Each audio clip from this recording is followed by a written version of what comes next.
Wah keren sekali ya, tepuk tangan sekali lagi buat Wisli. Oh. Ya sebelumnya kita boleh perkenalan dulu. Oke, perkenalkan saya Wesley Gosali dari Indonesia Nunchaku Club. Sorry tadi permainannya kurang optimal, saya ada kendala di panggung. Terutama nih lantainya aku lakuin agak licin sih ya, sepatu saya juga nggak tahan, jadi banyak kepleset tadi, sorry. Oke, sedikit profil tentang saya. Iya, saya alumni BPK Penabur 94. Saya angkatan tahun 2012, lulusan IPS. Terus profesi saya sekarang bukan mahasiswa, saya pengusaha dan pastry chef. Hobi saya itu bikin kue, masak, dan juga bela diri. Bela diri termasuk senjata ini juga termasuk alat bela diri. Kita membuat komunitas sendiri di Monas, namanya Indonesia Nunchaku Club. Kita latihan setiap hari Minggu dan kita komunitas penggemar senjata dan bela diri. Kita tergabung dari taekwondo, silat, kungfu, dan berbagai macam umur. Dan ini komunitas terbuka, siapapun bisa datang, bisa melihat-lihat, dan juga boleh belajar. Sekian dari saya, terima kasih. Gak apa-apa, tim berdiri dulu, tahan napas, tarik napas dulu, tenang. Hebat banget ya. Ya keren banget, wah tadi serem banget ya kayak gitu ya. Ini Kita mau nanya-nanya dikit nih. Kenapa sih awalnya tertarik sama nunchaku ini? Saya udah mendalami bela diri lebih dari 10 tahun ya. Jadi sejak saya kecil. Terus mendalami bela diri itu udah basic dan saya mau naik level bisa masuki senjata.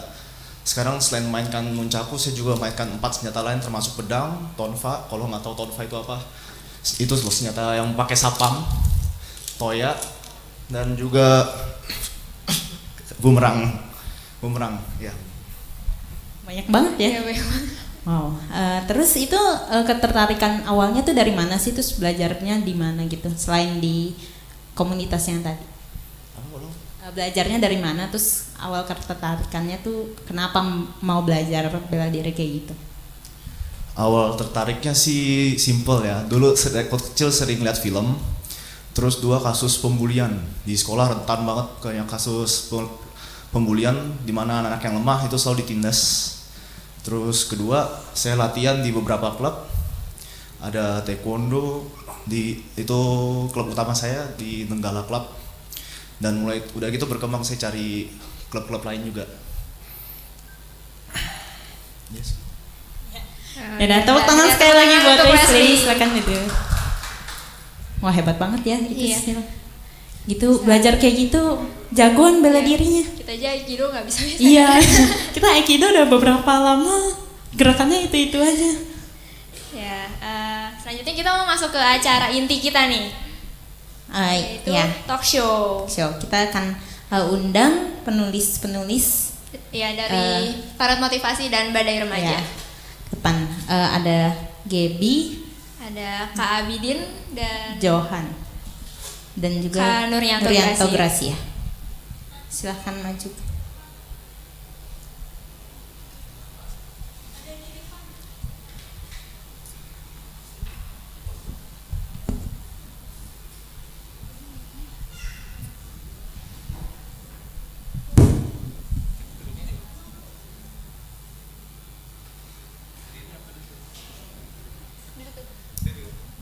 Silahkan duduk. Ya.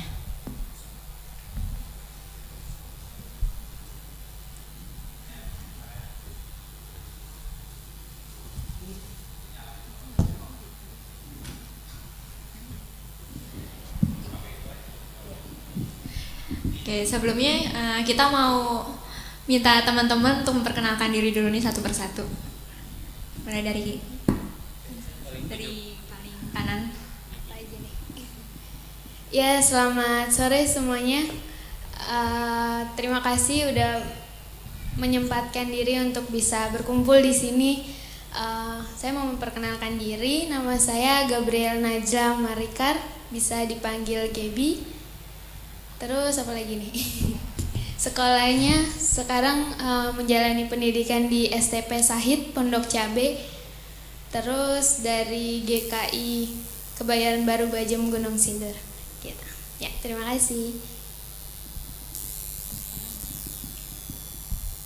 Ya, selamat sore Bapak Ibu yang saya kasihi. Saya Abidin Saragi. Aktivitas saya sekarang selain saya menjadi pengajar di salah satu sekolah swasta di Jakarta, saya juga tenaga pembina di salah satu GKI di Jakarta,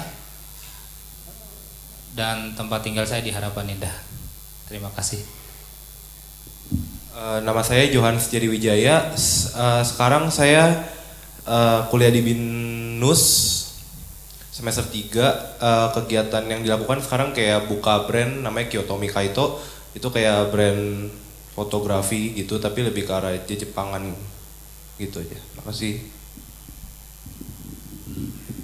Selamat sore Bapak Ibu, teman-teman. Terima kasih atas kehadirannya di tengah kesibukannya. Perkenalkan, nama saya Nurianto Gracia. Saya mengundang Bapak Ibu secara khusus gitu ya. Terima kasih atas kehadirannya. Rekan-rekan yang lain juga sedang dalam perjalanan karena susah katanya sampai ke sini kalau tidak pakai kendaraan pribadi begitu ya. Saya mantan guru Semak 6 dan Semak 4 Penabur. Jadi ini murid saya dulu, itu nggak sempat saya ajar begitu ya yang di sana. Ya, sekarang saya jadi tenaga pembina di GKI Kavling Polri. Saya juga pengasuh dari Penerbit Kosong beserta nanti Prisil dan beberapa rekan lainnya. Ya, itu saja. Terima kasih. Ya, tepuk tangan untuk teman-teman penulis kita. Kita mungkin mau langsung masuk ke pertanyaan dulu kali ya. Iya, pertanyaan pertama untuk Kak Nurianto dulu nih. Mengapa sih kakak awalnya mau menulis tentang sulap? Bukannya sulap itu identik dengan ilmu hitam dan kebohongan? Ya, bagi rekan-rekan yang baru pertama kali melihat bahwa di situ kan judulnya karet motivasi ya. Kalau yang pernah saya datangi beberapa tempat, beberapa gereja yang pernah melihat saya khotbah begitu ya kan selalu pakai sulap ya, mungkin nggak aneh, tapi beberapa mungkin masih aneh. Saya mau kasih lihat satu video bahwa sulap itu ternyata tidak seperti yang kita bayangkan begitu ya.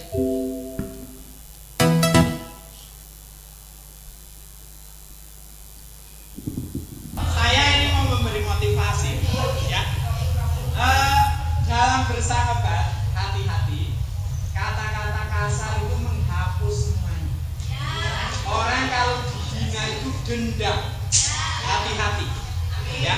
Sebaik apapun kalian sebelumnya, kebaikan apapun kalian sebelumnya, kalau kamu sampai berkata-kata kasar, hapus semua persahabatan. Itu ya. Ini saya ibaratkan tali persahabatan. Bentar.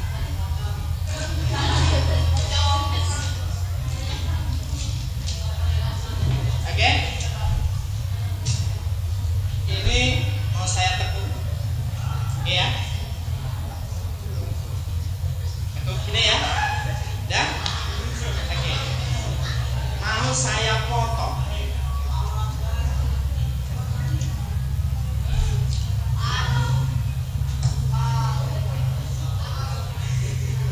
Potong jadi ya, putus persahabatan. Oke, saya mau ikat.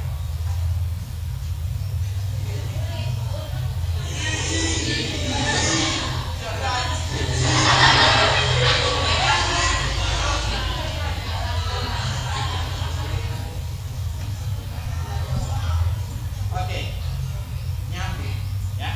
Nah, dalam bersahabat kadang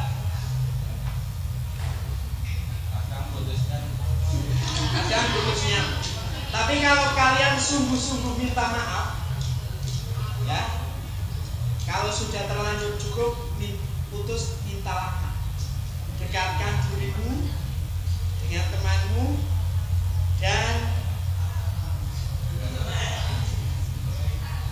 beri dia perhatian. Apa yang bisa kita lakukan? Gak usah minta perhatian, ya. Nanti akan nyambung lagi seperti ini.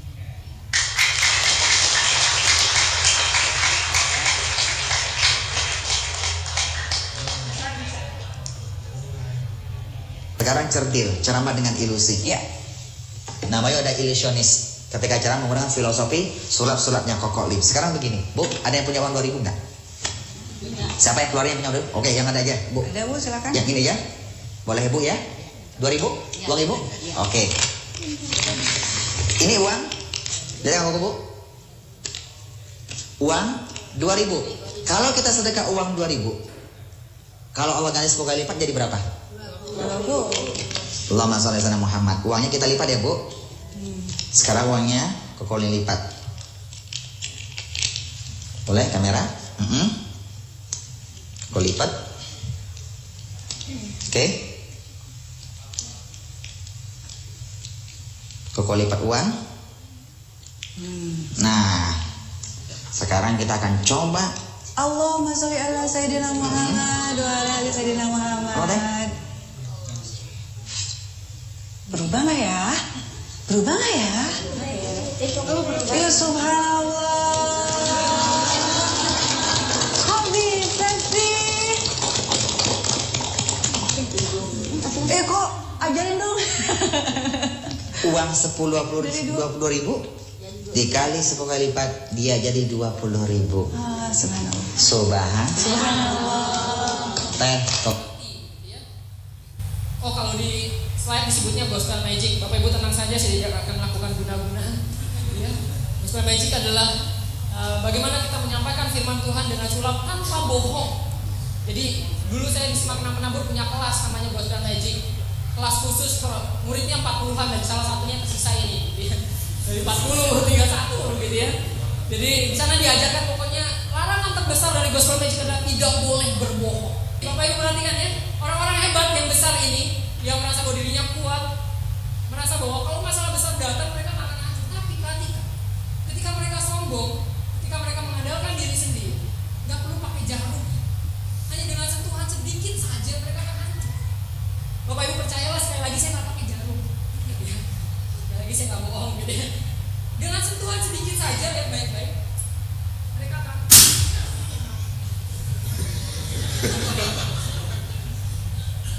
Jadi Bapak Ibu perhatikan bahwa orang-orang sombong ini ketika mereka tidak mengandalkan Tuhan, mereka lemah dan mudah hancur. Mungkin kita pernah melakukan itu. Kita sombong luar biasa ya, tapi kita punya usaha besar, tapi ternyata tanpa Tuhan kita lemah.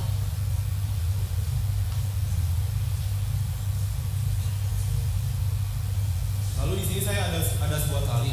Tali ini kita ibaratkan sebagai orang-orang yang terbuang tadi.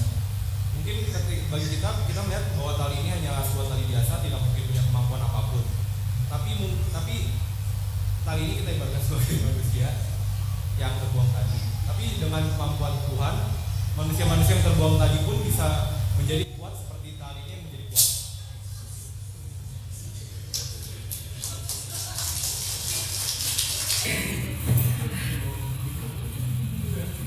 Sudah?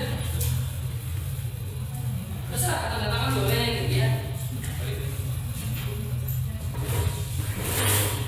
Oke. Nah, ini siapa? Saya misalkan ini masa lalu, jadi kita akan membaca puisi dengan satu metode yaitu alat ilustrasi.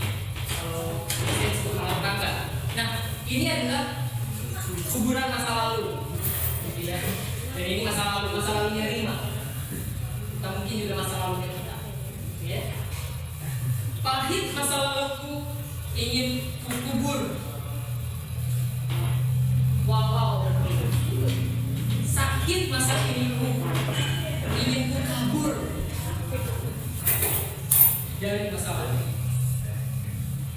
Namun siapa kira sang pembuat rapara datang menyeruak bahagia, menghadirkan semburan lalu. Sadarlah kini, masa lalu seperti perih dan perih. Sangkalah dia perih banget.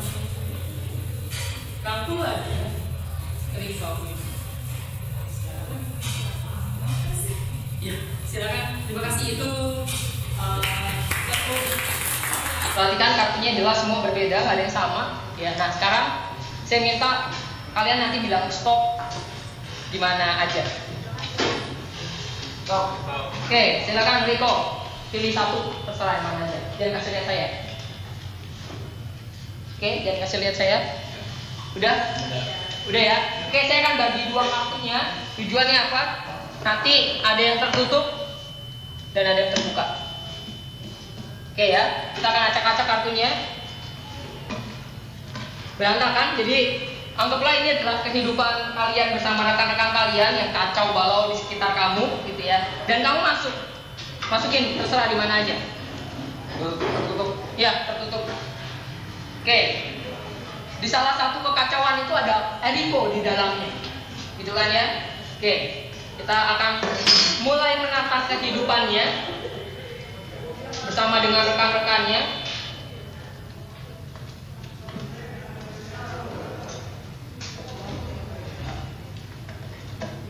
Lihat ya, ini kacau, ini berantakan. Jelas.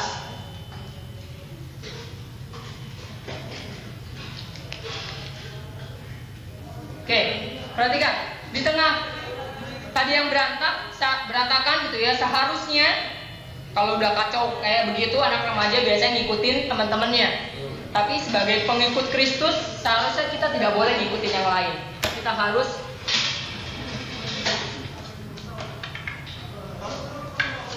berbeda. Kok bisa Pak? Pandelin, bagi saya kamu adalah susah mengungkapkannya. Lebih baik dia pilih sendiri lah ya. Saya punya 5 dan diantaranya adalah ungkapan hati saya buat kamu. Silakan ambil satu, terserah yang mana aja. Oke.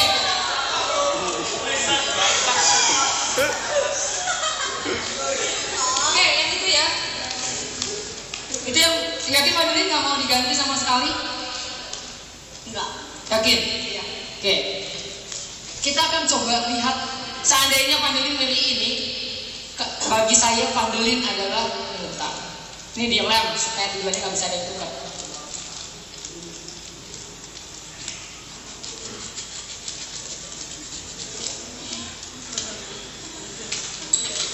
Pandelin ambil.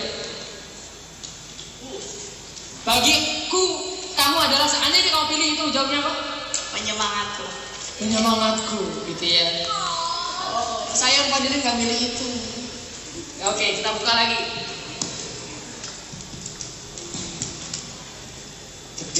Ini apa lagi Pandelin?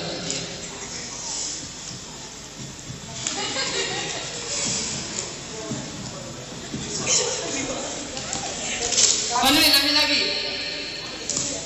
Apa jawabannya? Gak ada lagi ya? Penyemangatku. Penyemangatku. Gak dipilih lagi sama Pandelin. Oke, kita gunting lagi. Kan biar agak dramatis sedikit gitu. Oke, ambil lagi. Penyemangatku. Tidak lagi dipilih sama Pandelin. Terakhir ya Pandelinnya. Belum Pandelin, terakhir. Ambil lagi Pandelin, terakhir.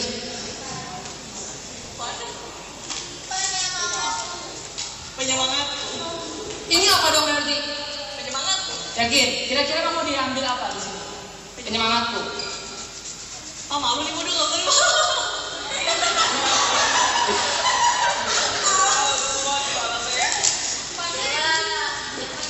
Oke.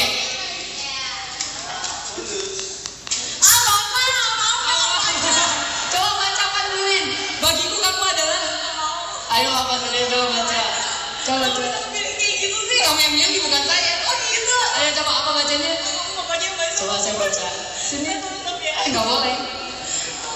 Ini bukan salah saya, ya. Saya sekali lagi bilang jangan sampai memalukan.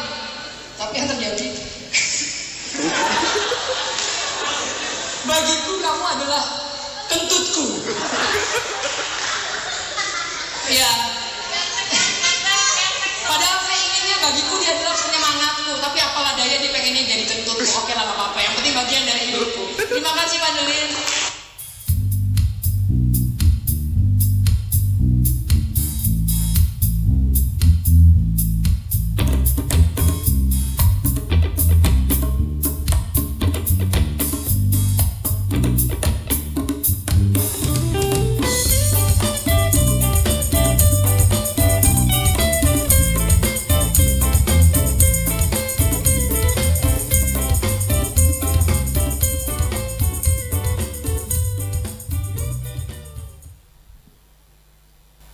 seru banget ya Kak. Ternyata sulap tuh bukan cuma bisa dibuat khotbah, tapi juga bisa buat banyak ya, dakwah bisa, buat yang lain-lain, ngajar, ngegombal bahkan bisa. Oh ya, tapi Kak, itu kok tadi saya ada lihat ya saat di SLB gitu Kak, maksudnya mereka emang bisa juga, maksudnya buat anak-anak yang berkebutuhan khusus diajar untuk sulap itu. Ya, jadi rekan-rekan sekalian Bapak Ibu, sulap itu bisa dipakai untuk semuanya begitu ya, bahkan untuk orang-orang yang berkebutuhan khusus pun ternyata dia bisa jadi metode alternatif untuk menyampaikan pesan begitu ya. Saya pernah menyobanya dulu ketika Semak 6 ke SLB Kasih Bunda gitu ya. Di sana kami bermain sulap, kami menyampaikan pesan juga di sana, pesan positif tentang betapa berharganya mereka gitu ya. Tapi sekali lagi ya bagaimana cara menyampaikannya, bagaimana cara mengemasnya, termasuk kalau nanti Bapak Ibu lihat di karet motivasi ini juga sama. Di sini adalah contoh pesan. Nanti pesannya sendiri Bapak Ibu silahkan kelola sendiri. Untuk siapa itu? Untuk SLBK, untuk anak sekolah minggu kah, untuk orang tua kah, untuk lansia, ini semua bisa gitu ya. Tergantung pesannya begitu ya kira-kira. Ya, kalau tadi kan tentang buku karat motivasi ya. Kita tahu kita ada satu buku lagi yaitu Badai Remaja. Sekarang kita mau nanya ke penulis-penulis Badai Remaja nih. Kenapa teman-teman di sini mau ikut ambil bagian dalam penulisan buku Badai Remaja? Mungkin bisa dimulai dari Johan dulu. Jadi pas pertama kali ikut nulis buku Badai Remaja tuh sebenarnya nggak tahu juga kalau bakal nulis buku judulnya Badai Remaja. Tiba-tiba diajakin sama Pak Nur. Diajakin terus ikutan bikin, abis itu ya udah ikutan nulis. Oh gitu. Kalau Kak Abidin? Kalau saya menulisnya termasuk mendadak.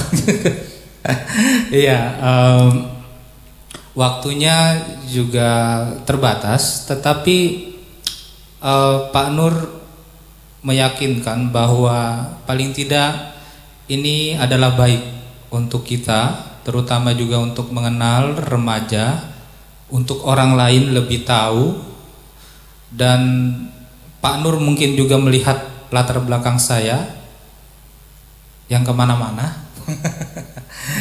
Dan saya pikir ya baik juga apabila saya juga menuangkan beberapa dari perjumpaan saya di dalam pergaulan ataupun juga di dalam relasi saya, entah itu di dalam dunia luar atau juga di dalam kehidupan yang lainnya. Dan ini saya pikir adalah baik ketika bersama-sama beberapa orang, maksud saya, menulis mengenai remaja ini, mulai dari cintanya, mungkin citanya, dan intinya ketegangan-ketegangan yang terjadi di dalam kehidupan remaja itu.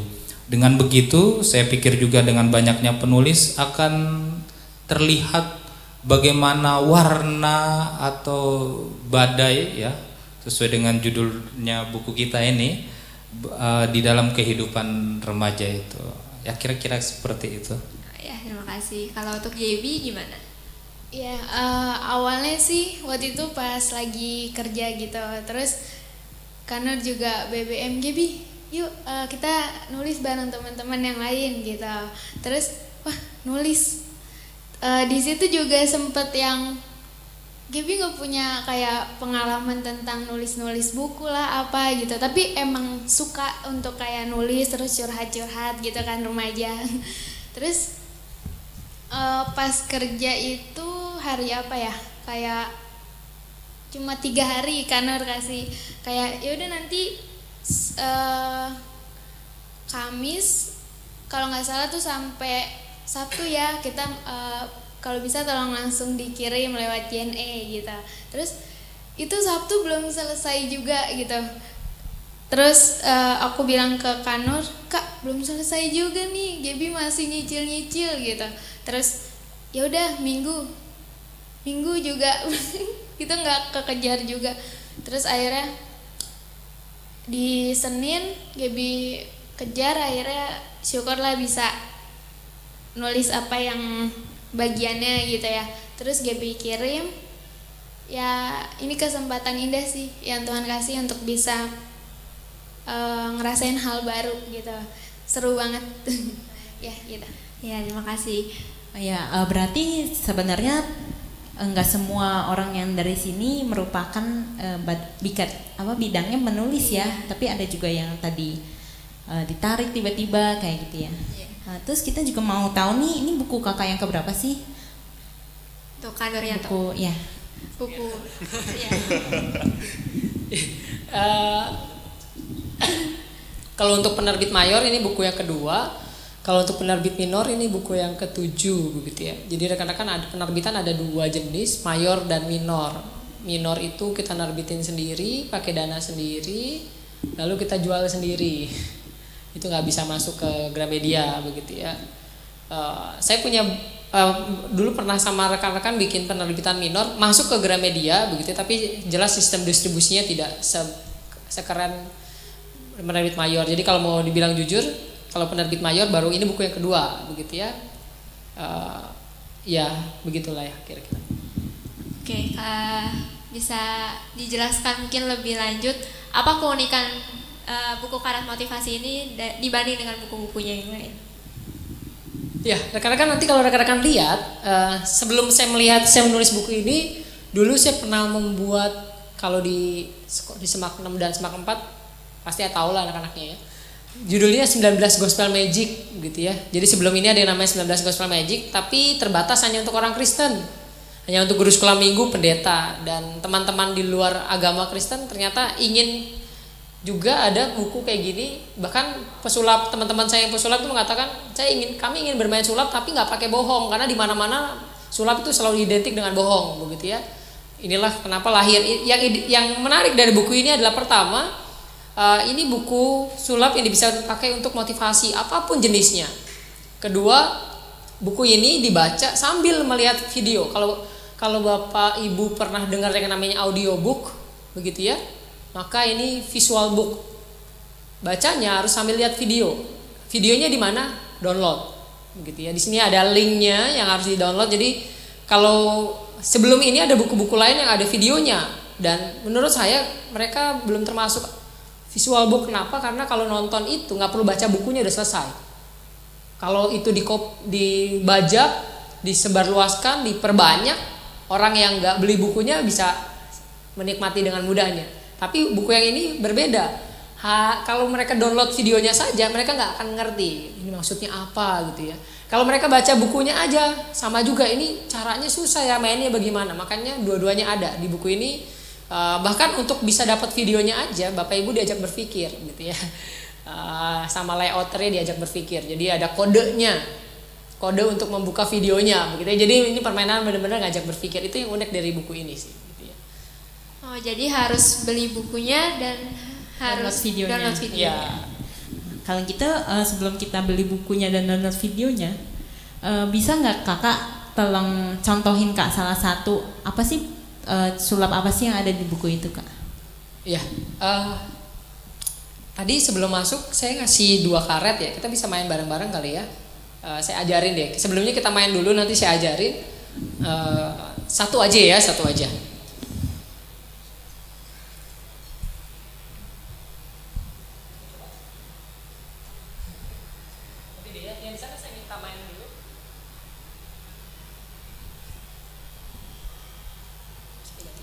Ya, jadi sekali lagi rekan Bapak Ibu bisa menggunakan, jadi pesannya adalah contoh, silakan Bapak Ibu mainkan sendiri dengan pesannya masing-masing. Saya minta Gaby kali ya, di sebelah sini Gaby boleh. Saya ingin menyampaikan satu pesan yang disebut dengan kita pesimis dengan yang namanya manusia, begitu ya. Kenapa pesimis? Anggaplah Gaby itu adalah perwakilan dari salah satu manusia.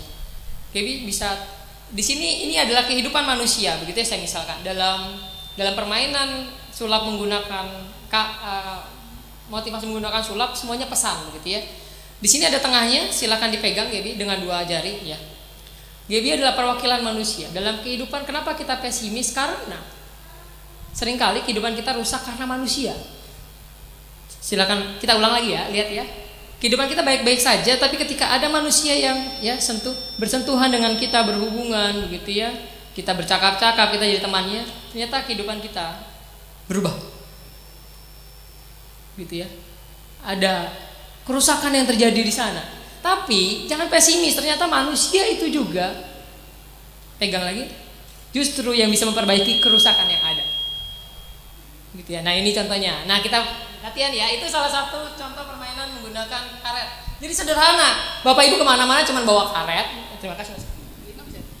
Kemana-mana nggak usah bawa. Kan kalau tadi contoh-contohnya itu sulit ya Bapak Ibu ya kalau mau dibawa kemana-mana. Jadi kenapa buku ini lahir? Karena teman-teman saya mulai bertanya, terutama yang ada yang beli di Toraja begitu ya, di Nias, katanya susah nyari beberapa peralatan yang kayak begitu ya. Makanya kalau karet kan gampang begitu ya. Bapak Ibu tinggal bawa karet sebanyak ini misalnya gitu ya, kemana-mana, terus mau memotivasi orang tinggal, atau mau mengajar sekolah minggu atau mau apapun itu, ambil 2, Bapak Ibu bisa main seperti tadi. Gitu kan ya. Jadi dimanapun bisa bermain, hanya dengan modalnya karet. Saya ajarkan ya Bapak Ibu. Jadi ini mudah, ada di situ sebenarnya. Pertama, pasang 1 karet begini. Nah. Sudah ya. Lalu tarik lagi bawahnya begini, jadi begini 2. Ya. Nah, lalu ini jempol masukin ke sini, lalu naikkan, lalu masukkan ke dalam karet yang di atas. Nah, lalu jari tengahnya masukkan ke tengahnya, jadi seperti ini. Nah, jadi kelihatannya normal kan ya? Padahal tadi sudah dengan ribet kita bolak-balik. Lalu nanti ketika dipegang tengahnya, Bapak Ibu tinggal lepaskan yang jari tengahnya. Lalu tinggal lepaskan lagi yang jari tengah satunya lagi. Maka dia kembali seperti semula. Kalau bingung nanti di bukunya dijelasin bahkan dengan videonya gitu ya. Jadi itu satu contohnya. Hasil keren banget ya. Iya, Ricia nggak kebayang ya ternyata gampang. Karet yang begitu sederhana bisa. Iya, udah bisa diputer-puter bolak-balik. Oh ya, terus kita mau lanjut mungkin tanya ke penulis ini Badai Remaja ya. Mungkin untuk teman-teman penulis, apa sih yang dibayangkan saat menulis naskah ini? Sebenarnya sih pas lagi nulis gak tahu juga kalau bakal jadi buku kayak gini. Pertama ya paling dikira kayak cuman upload kayak ke fanpage gitu, terus tiba-tiba kalau nggak salah Maret atau April kemarin ya, atau Juni, tiba-tiba Pak Nur nanya coba layout. Terus pas ngelihat, oh ternyata tulisannya aku ada di dalam bukunya itu. Oh ternyata ini jadi kayak hasil yang menulis yang lama itu. Kalau untuk Kak Abidin, apa yang dibayangkan saat menulis naskah? Yang saya bayangkan sesuai dengan apa yang diminta untuk ditulis bagiannya, yaitu komunitasnya. Lalu saya berpikiran terkadang kita lupa bahwa selain komunitas yang di luar itu ada komunitas yang sebenarnya ada di depan mereka. Yaitu oleh karena itu saya mengawalinya dengan komunitas yang di depan mereka itu. Pingin tahu, baca bukunya. Kalau untuk Gaby gimana? Ya, yang dibayangin itu sesuai juga sih dengan apa yang menjadi bagiannya, curhatan kita seorang remaja mengenai hubungan kita dengan orang tua, terus kayak gejolak remaja, ketegangan remaja mengenai love kayak gitu-gitu. Itu emang nyata kita rasain sebagai remaja gitu, jadi bisa tergambarkan gitu apa yang remaja-remaja pada umumnya juga merasakan semuanya gitu. Jadi benar-benar mewakili perasaan gitu. Berarti curhatan kita harus beli ya. Kita harus remaja. Kita harus beli. Ya sebelum itu kita kan dari tadi udah nanya-nanya terus nih. Mungkin dari penonton mau ada yang bertanya? Iya. Langsung dari sana aja boleh berdiri.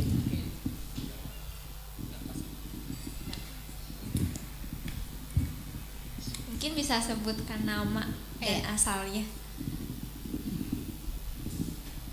Nama saya Lucy. Saya dari Bajem Gunung Sindur, GKI Kebayoran Baru. Saya senang sekali bisa hadir di sini. Buat saya berapapun yang hadir di sini adalah suatu appreciate kita terhadap teman-teman di depan yang sudah memberikan kontribusinya. Saya senang ada Badai Remaja dan Karet Motivasi karena saya juga GSM, jadi saya perlu beberapa trik untuk menghadapi ASM, anak-anak sekolah minggu itu. Tapi juga di Badai Remaja ini saya berterima kasih untuk teman-teman yang sudah mau menuliskan pokok-pokok pikiran yang ada di kepala, mencoba menuangkan masalah-masalah remaja. Karena sebagai orang tua memang kami punya kendala komunikasi terhadap remaja. Jadi buku ini memang bisa, saya berharap besar buku ini bisa jadi membantu kami berkomunikasi dengan anak, memahami anak-anak remaja. Kebetulan anak saya sudah remaja ke pemuda nih sebenarnya. Dan spesialnya pada hari ini saya mengucapkan congrats ya buat Gaby, tapi saya biasa panggil dia Lulu karena itu panggilan sayang kami. Dia juga GSM di gereja kami. Jadi dari situ saya berharap Lulu bisa jadi motivator untuk teman-teman yang lain untuk bisa berkreasi, memajukan diri dalam pelayanan yang tidak itu-itu aja tapi penuh dengan inovatif-inovatif, karena memang dunia sekarang ini tidak bisa dengan begitu sekedar bisa, tapi harus plus bisanya. Jadi sekali lagi harapan saya, kalau boleh jangan hanya remajanya, itu orang tua, mami papi, ayah ibu, bunda, pipi mimi, papa mama juga adalah dibuat bukan sequel, part-partnya ya. Jadi orang tua, karena orang tua juga perlu loh baca gitu. Jadi orang tua tuh jangan cuma sekedar cuman bisa berteori doang gitu kan, karena aku lebih dulu hidup makanya aku lebih berpengalaman. Tidak, karena dunia ini berkembang. Orang tua yang nggak ngikutin teknologi akhirnya gaptek, akhirnya stuck dengan anak begitu. Nah mungkin Kak Yanto atau teman-teman di depan bisa membantu kami yang orang-orang tua ini, katakanlah ada kontribusi juga untuk menulis supaya bisa dibagikan kepada ibu yang lain. Berharap buku ini bisa jadi bahan PA keluarga. Ya, terima kasih, itu saja. Terima kasih. Boleh saya tanggapi? Ya. Buku ini sebenarnya jadi di dalam ini yang menarik dari buku ini yaitu yang baca bukan cuma remaja tapi juga orang tua begitu ya. Dan di sini yang disapa bukan cuma remaja tapi juga orang tua. Jadi kalau nanti Bapak Ibu baca di sini jangan bingung kalau sapaannya ada yang disapa langsung remaja, ada yang disapa langsung orang tua, ada yang dikritik langsung orang tua, ada yang dikritik langsung remajanya begitu. Jadi buku ini bisa dibilang buku lintas generasi begitu ya. Karena yang buatnya yang menarik adalah yang buat. Jadi satu bab ini isinya, ini yang menarik dari buku ini, isinya terdiri dari dua sudut pandang dan dua pikiran. Satu bab ada yang menulis, jadi sengaja saya konsep yang satu bab itu yang nulis remaja, lalu yang nulisnya lagi pakar remaja, seperti Kak Abidin begitu ya, yang dengan dunia remajanya. Lalu misalnya saya kasih satu contoh, misalnya berbicara tentang komunitas, satu bab, maka yang nulis satu remaja Johan, satunya lagi pakarnya Kak Abidin gitu ya. Kalau ngomongin soal cinta, yang nulis remaja, ada bab soal cinta yang nulis remaja, ada tapi nggak hadir, sedang ada tugas kuliah gitu ya. Lalu ada yang pakarnya menanggapi begitu ya. Ada juga nanti berbicara tentang rasionalitas, ada remaja yang sekarang kan remaja itu terlalu mengandalkan rasionya begitu ya. Segala hal dipikirkan secara akal, yang tidak masuk akal ditolaknya, termasuk ketuhanan dan lain sebagainya begitu ya. Nah, lalu remaja menulis di sana, lalu ditanggapi sama pakarnya yaitu sarjana filsafat UI. Di sini dia ikut nulis di sini begitu ya. Bagaimana ternyata bukan salah anak juga, ternyata orang tua juga punya andil yang membuat anak mengagung-agungkan akalnya begitu. Jadi masuk di sini. Jadi bisa bilang buku ini adalah buah karya, dua pikiran, dua zaman, dua generasi begitu ya, yang berkolaborasi melihat bagaimana dunia remaja seperti itu ya kira-kira. Ya. Nah, terima kasih kepada Ibu Lucy atas pertanyaan dan tanggapannya. Oh ya. Ini kita dari tadi ngomongin soal remaja terus ya, Sil ya. Kenapa sih Sil? Ini semua tadi talentnya juga remaja. Terus ini penulis remaja. Iya, jadi di depan bazar remaja, kita MC remaja. Kenapa sih? Ini karena berkaitan dengan buku kita yaitu Badai Remaja. Jadi tema kita pada saat ini adalah komunitas remaja. Jadi makanya di depan juga kita ada bazar yang diselenggarakan oleh anak-anak remaja GKI Kavli Polri. Nanti mungkin setelah acara ini Bapak Ibu rekan-rekan bisa langsung beli di depan ya. Makanan dan minuman di depan. Terus kalau misalnya beli seharga 20.000 bisa foto booth gratis. Oh, foto booth gratis di sebelah sini ya? Iya. Oh ya. Oke, terus habis itu setelah ini nih ada remaja lagi nih yang mau unjuk mau ngapain gigi. tuh, Ren? Dia mau sulap. Mau sulap. Mau nyaingin Kak Nuryanto mungkin ya. Ini mungkin penerusnya Kak Nuryanto. Oh iya, bisa jadi. Jadi langsung aja kita sambut Johan Setiadi.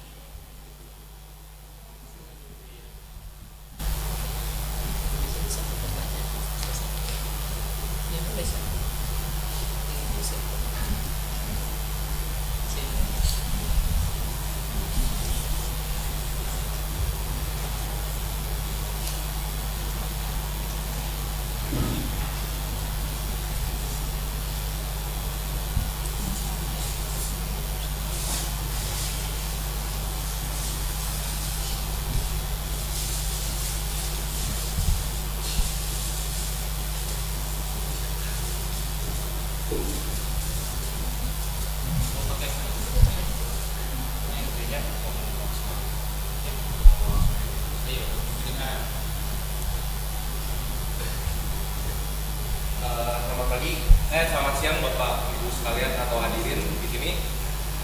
Seperti yang tadi saya bilang, nama saya Johan, alumni SPAK 6. Sekarang kuliah di BINUS. Hari ini saya akan sedikit berbicara tentang sesuai dengan tema peluncuran bukunya, yaitu remaja. Hubungan remaja dengan orang tua lebih tepatnya.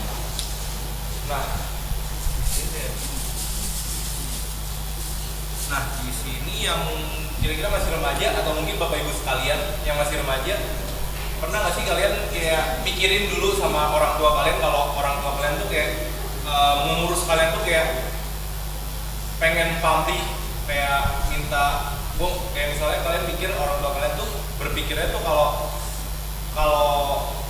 orang tua kalian ngurus kalian tuh kayak palingan orang tua kita kayak cuman mengharapkan kita kayak jaminan pada saat orang tua kita sudah tua, kita bisa ngasih duit ke mereka atau biar mereka bisa bertahan hidup. Pernah nggak sih kayak mikir kayak gitu? Masih mungkin kalau lagi kesel mungkin pernah berpikir seperti demikian kan? Nah, maka dari itu saya ada sebuah ilustrasi balon sama kotak.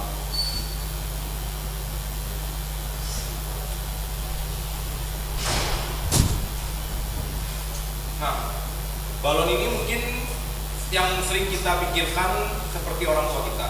Lalu ini kotak ini diibaratkan sebagai diri kita remaja. Kita seringkali berpikir bahwa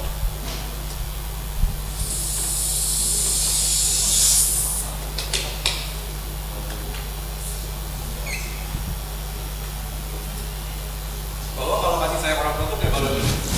Kita berpikir bahwa dia hanya sementara, lalu bisa lepas lagi.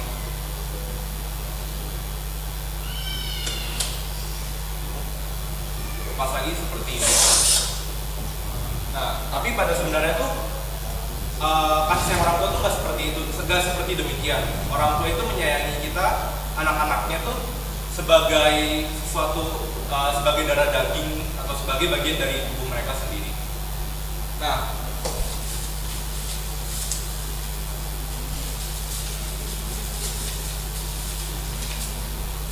setiap kali itu kita berpikir kalau orang tua kita tuh, setiap kali kita berpikir jelek yang seperti yang tadi saya bilang, kalau orang tua itu mengharapkan pamrih dari kita tuh sama saja kayak robek-robek hati orang tua kita.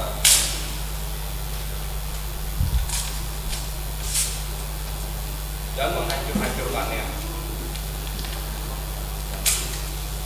Nah, terus pada saat kita ingin meminta maaf atau menyadari bahwa kita itu salah, kalau kita telah salah pikiran terhadap orang tua kita bahwa ternyata orang tua kita itu emang benar, mungkin semua itu sudah terlambat. Mungkin pada saat kita menyadarinya, mungkin orang tua kita ya mungkin sudah ya tiada atau apapun. Tapi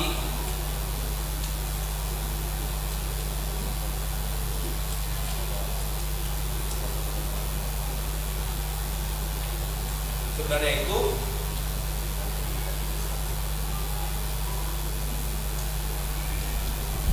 orang tua kita tuh telah memaafkan kita sebelum kita meminta maaf kepadanya. Sekian dari saya. Mohon maaf bila ada salah kata atau mungkin kata-kata yang kurang sopan. Terima kasih. Hebat banget ya. Hebat banget. Ini masih umur segini udah bisa main sulap kayak gitu ya. Tadi gimana caranya ya? Nanti boleh mungkin diajarin ke kita ya. Oh ya, terus Kita mau lanjut ke pertanyaan berikutnya. Teman-teman penulis Badai Remaja, kan ada mungkin bagi kalian atau sebagian besar dari penulis Badai Remaja ini adalah pengalaman pertama menulis ya. Apakah setelah ini tetap ingin menulis atau bagaimana, dan harapan-harapan ke depannya itu bagaimana? Kalau buat saya kali ini yang kayak kali kedua. Kalau yang pertama itu pernah nulis sama Pak Nur, tapi bukunya nggak diterbitin. Judulnya tuh kayak novel Biarkan Ditebak, kayak masalah ketika dua orang remaja, kayak masalah romance gitu. Tapi sang cowoknya nggak suka kalau ceweknya tuh masuk agama tertentu. Nah, kalau kedepannya sih untuk masalah menulis masih pengen ikutan menulis. Nah, terus kayak saya di kampus BINUS juga kayak di salah satu UKM kayak punya rencana pengen ngasih saran buat bikin kayak komunitas menulis gitu.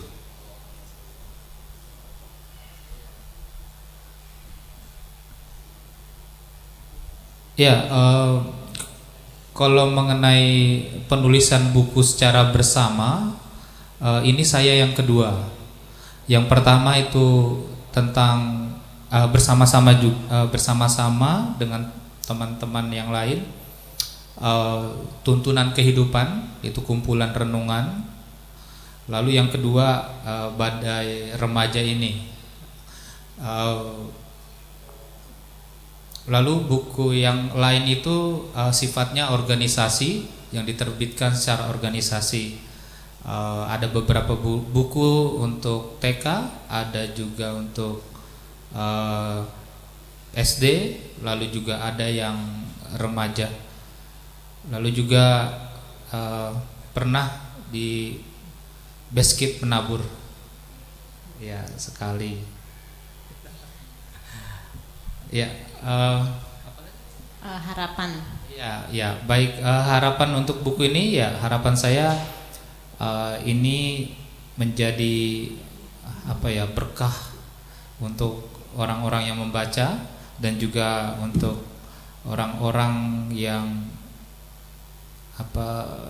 pingin tahu lebih tentang remaja, dan juga ini juga bisa memperbaiki atau membuat lebih baik dari sebelumnya di dalam relasi atau hubungan orang tua dengan anaknya yang sudah remaja, ataupun juga remaja bersama dengan sekitarnya gitu. Jadi di dalam buku ini entah orang tua, komunitasnya, lalu ada dengan dirinya sendiri. Nah, itu paling tidak bisa membuat remaja itu atau orang tua mengenal ketegangan-ketegangan yang terjadi. Terima kasih. Iya, seperti yang tadi Gaby udah bilang di awal, kayak ini pertama untuk ikut dalam menulis buku gitu. Harapan untuk kedepannya sih pengen banget untuk bisa nulis lagi, terus tetap perlu yang namanya belajar dari kakak-kakak yang benar-benar udah handal dalam menulis gitu, untuk menuangkan inspirasi kayak gitu. Mau untuk terus belajar sih, itu aja sih. Nah, terima kasih kepada Johan, Kak Nur, Kak Abidin, dan juga Gaby. Mungkin waktu kita udah habis, atau mungkin ada yang masih mau bertanya? Nah, kalau gitu kita tutup aja kali ya hari ini karena waktu kita juga sudah habis. Minta Kak Nur tutup dalam doa. Ya, sebelum ditutup dalam doa, saya sebagai perwakilan Penerbit Kosong dan GKI Kavling Polri mengucapkan terima kasih atas kehadiran Bapak Ibu, rekan-rekan sampai akhir. Terima kasih atas kesediaannya di tengah kesibukannya, dan semoga dengan kehadiran ini mensupport kami di sini gitu ya, penulis dan siapa tahu mungkin di antara Bapak Ibu nanti ada yang bisa menjadi bagian dari kami di sini di depan gitu ya, sama-sama kita menjadi penulis. Oke, mari kita tutup dalam doa secara Kristiani. Mari kita berdoa. Tuhan, kami bersyukur acara ini boleh berlangsung. Kami bersyukur peluncuran buku ini boleh berjalan dari awal hingga akhir. Kami bersyukur atas rekan-rekan yang mau hadir, datang dan mensupport acara ini. Ya Tuhan, biarlah buku yang ada ini boleh menjadi berkat bagi setiap mereka yang membacanya, dan biarlah acara ini boleh menginspirasi setiap kami untuk boleh terus berkarya dan berkreativitas. Saat ini kami akan pulang kembali ke rumah masing-masing. Kiranya Tuhan yang sertai dan pimpin dalam perjalanan. Dalam nama Tuhan Yesus kami berdoa. Amin. Ya, acara talk show kita udah selesai. Ya, terima kasih atas semua yang telah datang dan menyempatkan diri di sini. Ya, selanjutnya di depan kita ada bazar. Ya, boleh silakan langsung sebelah sana. Sini. Ya, dan buku-buku seperti Badai Remaja, Karat Motivasi, dan ada satu buku novel Kuas Mimpi juga dijual. Akhir kata, saya Iren dan saya Prisya mengucapkan terima kasih.